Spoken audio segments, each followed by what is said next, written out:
industriels. Pour augmenter la lisibilité de votre entreprise, affichez-vous sur sitadakar.com. Pour vos clips publicitaires, votre site internet, vos films d'entreprise, contactez LS de Lori sur sitadakar.com, le magazine tout en vidéo qui parle aux Sénégalais partout dans le monde.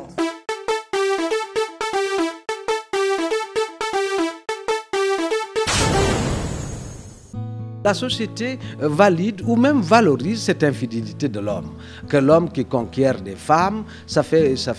quelque part cette société-ci l'accepte et valorise cela. Alors que contrairement pour la femme est diabolisée, stigmatisée, et c'est cette peur toujours, je pense, que des sociétés humaines, cette peur de la femme.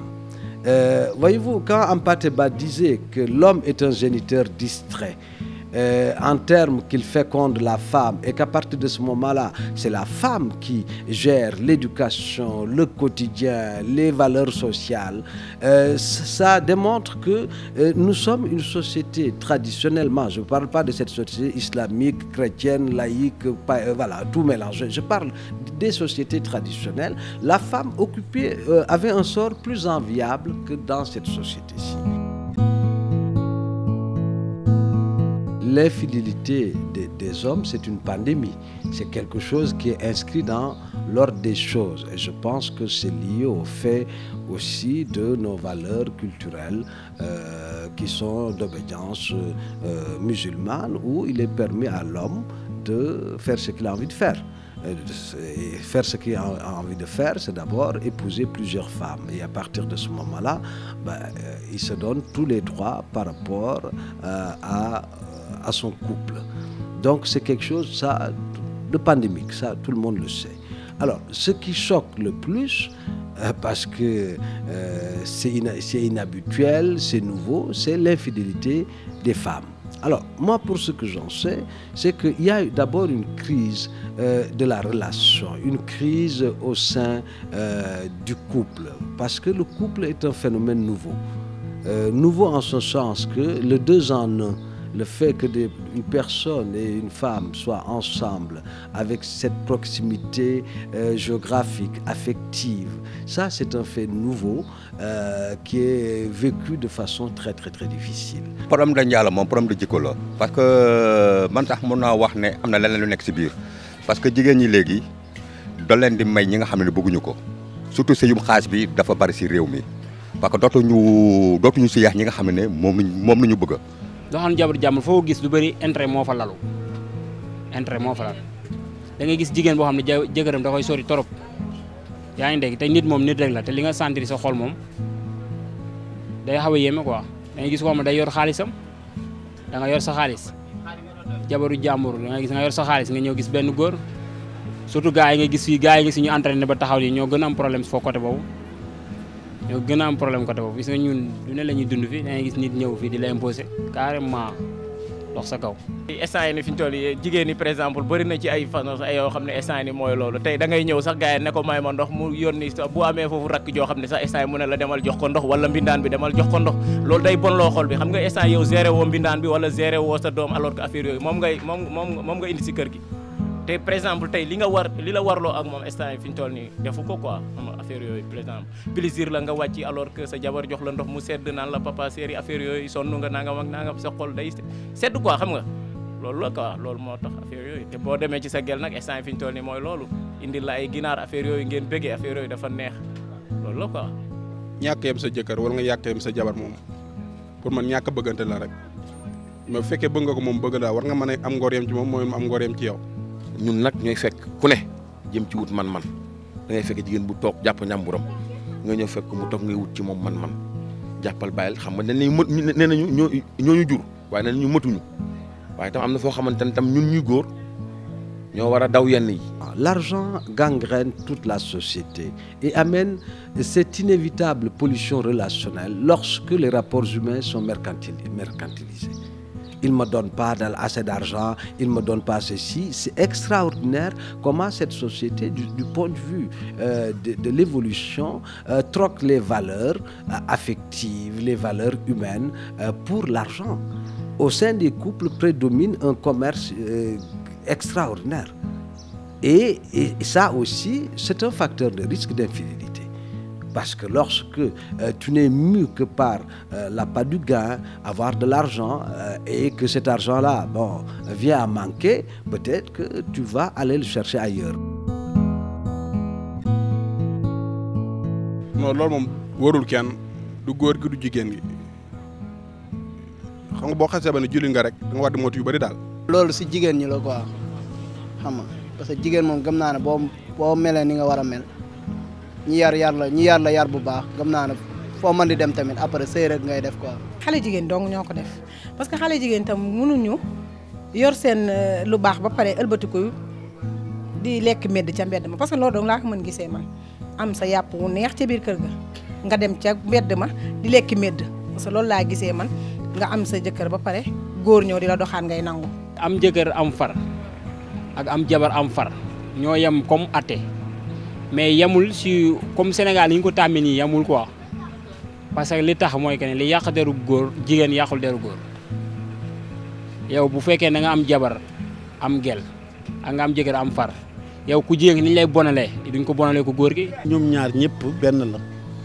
ku góor ak ku jigéen yëpp seen njaalo benn la moom la ñuy li ñu tekkee rek moom la sariya bi di teg keneen ki.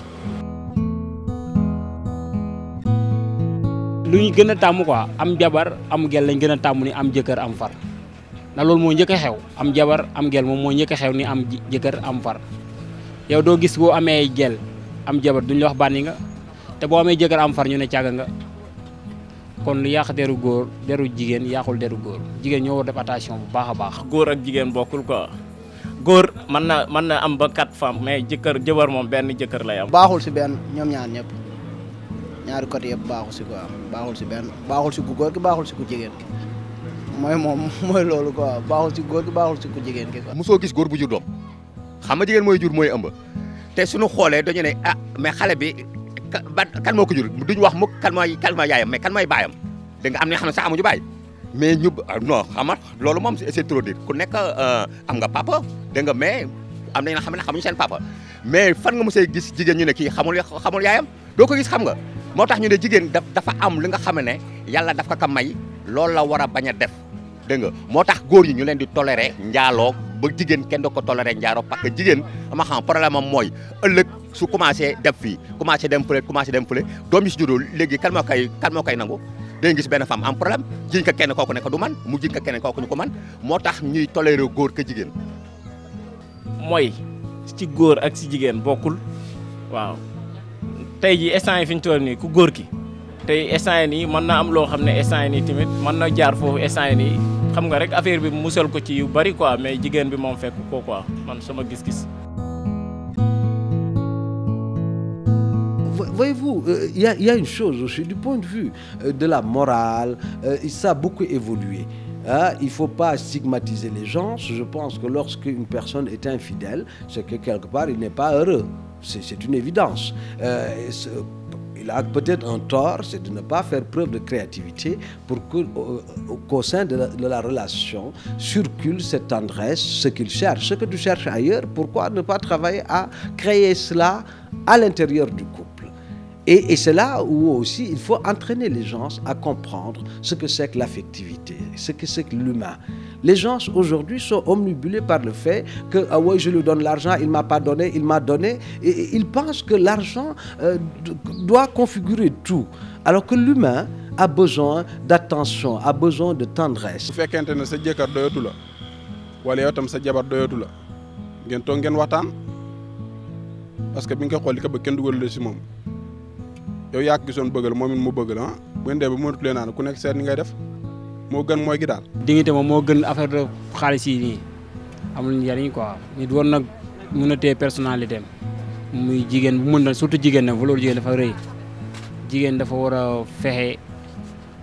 ba kenn du ko yeb si lépp nag. soo nekkee xale da ngay dox sa ndaw pour ëllëg soo nekkee mag am nañu yu bari di nga bàyyi man maa ngay wax di dara jàllaltuma may nekk fii di jéem a doxaan ay xale yu ndaw loolu du ma ko def parce que presque am naa 50 ans. Pour accompagner en fait les familles les couples dans, je dirais, cette inévitable pollution relationnelle qui naît de la crise et des idéologies dominantes. Je pense que la thérapie conjugale peut nous aider à aider un couple à comprendre qu'est-ce qui se joue dans le couple, quelle est la nature des déficits, les états d'incompréhension et comment aussi faire preuve de créativité pour pouvoir asseoir une économie relationnelle, je ne dirais pas parfaite, mais qui satisfasse les uns et les autres. Ça, je le fais. Je pense qu'il faut que les gens aillent plus chez les psychologues et moins chez les marabouts. Ces manipulateurs de l'ordre et du désordre et qui vous dotent de missiles ou d'antimissiles, qui vous dotent de mousselay ou de missiles, qui accusent les uns et les autres, alors que je pense que les crises sont en nous-mêmes. damay wax gone ji gars yi ma wax leen lenn ku si doxanati xale bu jigéen yi comme Dakar fii bul nangoo soos mukk boo soosee rek doon la bàyyi bul soos mukk ñëpp laa koy wax nag waaye doxaan waxtaan leen léegi fooree boo soosee am nga problème duñ la bàyyi. dama ne góor am na si ñoo xamante ni soxoruñ quoi parce que xam nga parce que wax dafa laaj ràññale quoi xam nga foo dem am nañu baax am nañu bon am na ñoo xamante ni tey seen jabar lu mu leen mën di def après dinañ muñ quoi xam nga lu mu leen mën di def dinañ ko muñal quoi. góor gu ne góor nga góor gu ne góor nga ñun ñu jur macha allah mooy loolu dañu sëy ba sëy fu dara newul xam nga am na loo xamante ne yéen ñaar la ñaar ñi dencante am na loo xamante ne nañu waxan dëgg war nañu mën a gérer loolu toog fa ah non fi ñu toll ne nañu wax bu fekkee dëgg rek ñu wax ko réew mee tas réew mee tas réew mee tas yàlla nañu yàlla daal may la gën ci ñun may ñu soxna yu gën a baax ci ñun tey am na ñoo xamante yàlla leen jox àdduna li ci biiram bu ñu xëyee def bu ñu génnee suba def loo xamante ne mooy loolu ñun daal xam lu ñu ñaan yàlla jàppale ñu rek yàlla jàppale ñu ki ci nekk tamit yàlla dimbali ko mu bàyyi loolu waaw ki ci nekk yàlla dimbali ko mu bàyyi loolu rek loolu la ñuy ñaan yàlla waaw. nit ki boo wóoloo sa bopp xam sa bopp gëm yàlla am na yoo xam ne da nga ko war a moytu parce que loo mënti def sa biir sëy day répété ko sa biir njaboot mieux vaut nga bañ a mooy sa jëkkër wala nga bañ a mooy sa jabar parce que ci côté góor ci côté jigéen mooy gu ëpp